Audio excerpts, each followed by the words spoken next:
Saudara, Singapura melaporkan peningkatan kasus COVID-19 pada pertengahan Mei 2024. Data dari situs Kementerian Kesehatan Singapura diperkirakan jumlah orang yang terinfeksi virus SARS-CoV-2 ini bakal naik signifikan pada akhir Juni 2024. Menteri Kesehatan Singapura Ong Ye Kung mengatakan sepanjang tanggal 5 hingga 11 Mei 2024 tercatat 25.900 kasus penularan COVID-19.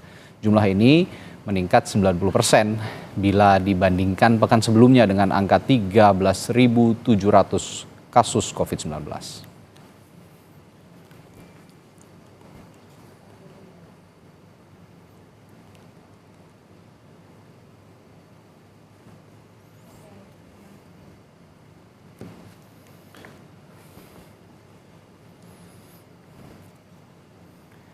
Kasus COVID-19 kembali terdengar, kali ini di negara tetangga Indonesia, yakni Singapura, yang dalam satu pekan terakhir naik 90%. Lonjakan drastis diperkirakan terjadi pada akhir Juni. Lalu bagaimana mencegah virus corona ini menginfeksi warga Indonesia?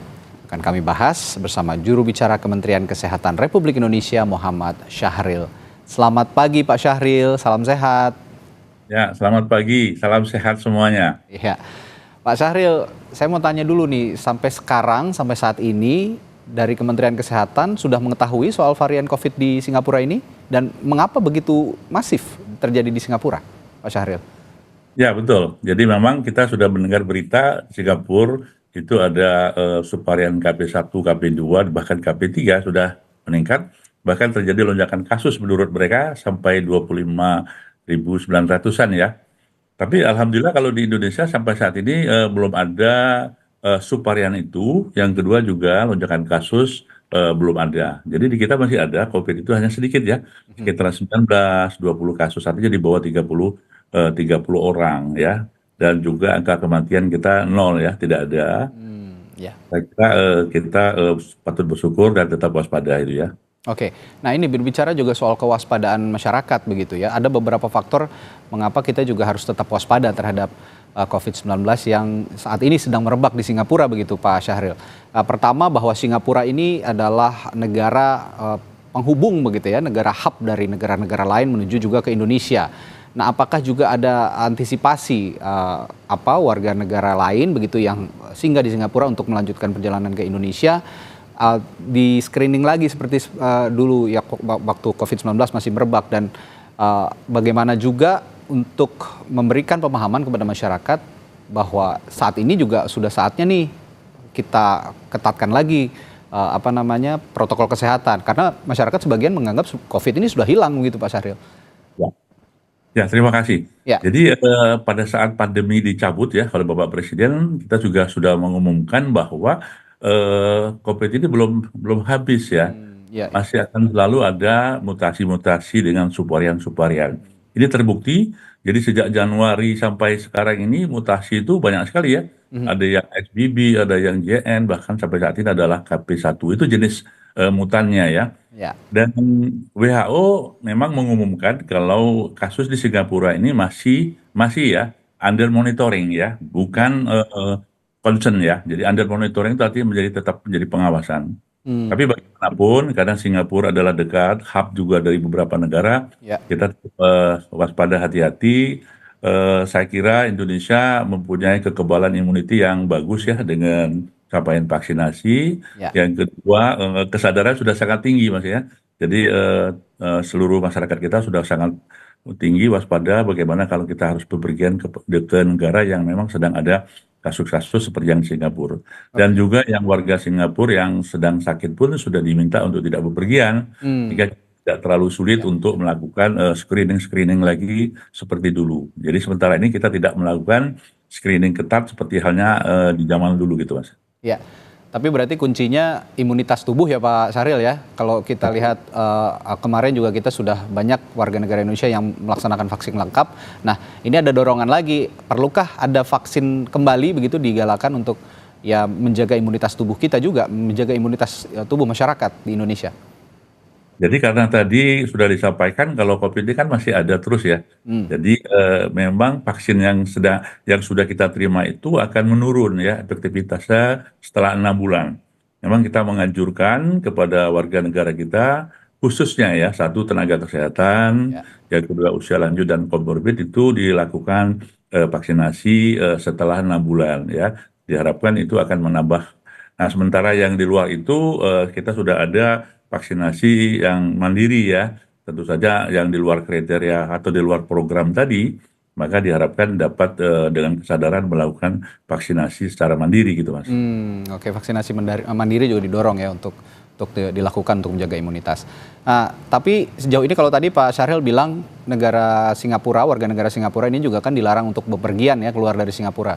Tapi sepertinya dari Indonesia sendiri, warga negara Indonesia tidak ada larangan terbang juga dari Indonesia ke Singapura begitu.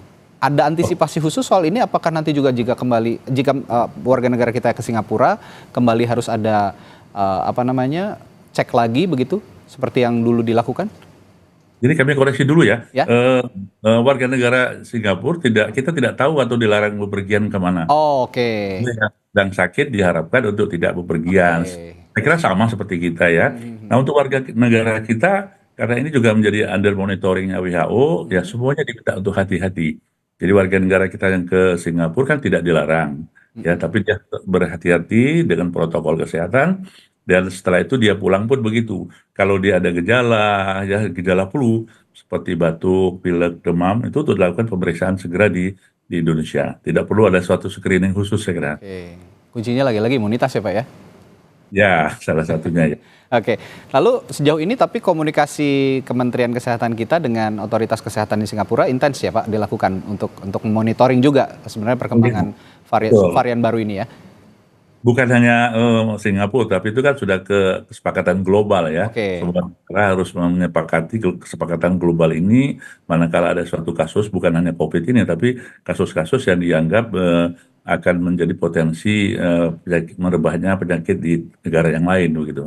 Oke, nah saya juga mungkin pemirsa Kompas TV juga ingin tahu nih Pak Syahril, ini subvarian baru dari COVID-19 ini dinamakan flirt gitu ya. Ini kalau saya baca di beberapa literatur ada varian KP1, KP2 ini menyumbang lebih dari 2/3 kasus di negara tetangga ini di Singapura. Nah, bisa dijelaskan nggak sih apa subvarian baru dari COVID-19 yang saat ini dinamakan flirt ini? Ya, jadi begini. Jadi ini kan variannya itu kan bermutasi terus ya. Dulu masih ingat ada Delta, kemudian Omicron. Kemudian Omicron ini kan banyak sekali kan. Yang terakhir ini ada XBB 1.9 dan seterusnya. Kemudian ada lagi bermutasi dengan JN gitu ya. Nah yang terakhir ini memang KP1, KP2 bahkan KP3. Sebetulnya itu nama dari mutasinya saja ya, subvariannya. Tapi dari laporan yang kita terima, gejalanya orang-orang yang kena ini tidak begitu berbeda, jauh dari yang varian sebelumnya. Hanya saja lebih ringan ya. Singapura juga melaporkan gejala yang lebih ringan dan hospitalisasinya sedikit. Angka kematian. Simptom berarti ya Pak ya? Ya, cuma namanya aja yang berubah karena memang mutasi gitu ya. Nah, ini berarti dua varian baru ini tetap dari satu strain ya Pak ya? Oh iya, dari Omicron yang lalu ya sampai saat ini. Iya, dari Omicron yang lalu. Tapi yang lain ya. semakin berkurang ya. Contohnya yang XBB kemudian JN ini semakin berkurang dan sekarang didominasi oleh KP123 yang ada di Singapura, sementara di Indonesia masih di JN dan juga ada sebagian XBB gitu ya. Belum ada KP1, KP2 di Indonesia. Oke. Jadi saya tegaskan lagi nih Pak, sampai sekarang berarti kasus serupa sendiri di Indonesia belum ada terdeteksi ya Pak ya, dan menyebar begitu ya, tidak ada ya? Belum. Sehingga jadi masih yang lama. Ya, dan juga pasti kalau memang belum ada ini juga belum ada terdeteksi varian baru dari Singapura ini juga kesiapan rumah sakit ya masih normal-normal saja begitu ya Pak? Iya. Tapi kami ingin meyakinkan kepada masyarakat bahwa apapun subvariannya tidak usah khawatir karena ini masih menjadi bagian dari suatu strain-nya tadi, Omicron tadi ya. Jadi gejalanya, cara penyebarannya, dan juga cara mengatasinya. Jadi alhamdulillah kalau di kita kan dengan pengalaman yang lalu, mulai dari hulu sampai ke hilir, insya Allah kita sudah siap dan pengalaman kita membuktikan kita bisa mengatasi dengan cepat begitu, Pak. Ya, terakhir Pak Syahril, ya meskipun sekarang belum menyebar, tapi ya preventif begitu ya, imbauan untuk masyarakat untuk menggunakan masker misalnya atau protokol-protokol kesehatan lainnya, atau apakah bisa diterapkan kembali supaya virus baru ini nggak flirting lagi kayak sama kita, seperti namanya flirt gitu ya. Ya, iya, iya. Jadi tetap ya. Jadi kita himbau karena COVID ini masih ada dengan strain atau mutasi yang baru apapun bentuknya. Jadi untuk protokol kesehatan dengan 3M yang dulu ya, pakai masker, mencuci tangan dan menjaga jarak itu tetap dilakukan dengan kesadaran yang tinggi. Ya. Ya, apalagi kalau kita sedang sakit flu itu kita juga harus waspada bisa akan menulari kepada teman-teman atau sekitar kita. Jadi tetap kewaspadaan kita juga dengan jangan lupa menjaga kondisi tubuh Mas dengan Mas itu ya. Saya kira dengan tubuh yang sehat maka akan bisa mencekal penyakit apapun termasuk virus tadi. Dan jangan lupa vaksinasi COVID yang sudah lebih dari 6 bulan atau 1 tahun untuk dapat dilakukan. Yang prioritas tadi tenaga kesehatan usia 60 tahun ke atas dengan comorbid itu masih gratis ya dengan program pemerintah. Sementara yang di luar itu mandiri ya atau berbayar. Berbayar. Nah ini yang sebenarnya mau saya tanyakan, yang masih gratis itu untuk lansia ya Pak ya, berarti ya di usia khusus. Ya tenaga kesehatan dengan comorbid ya. Oke, dan yang lain masih bisa berbayar gitu untuk menjangkau vaksinasi. Ada informasi Pak sedikit kalau berbayar itu sekarang berapa ya Pak ya harganya? Oh, untuk di DKI Jakarta sekitar 129 atau 130. Masih sangat terjangkau lah ya Pak ya? Ya, insya Allah saya kira. Insya Allah lah ya.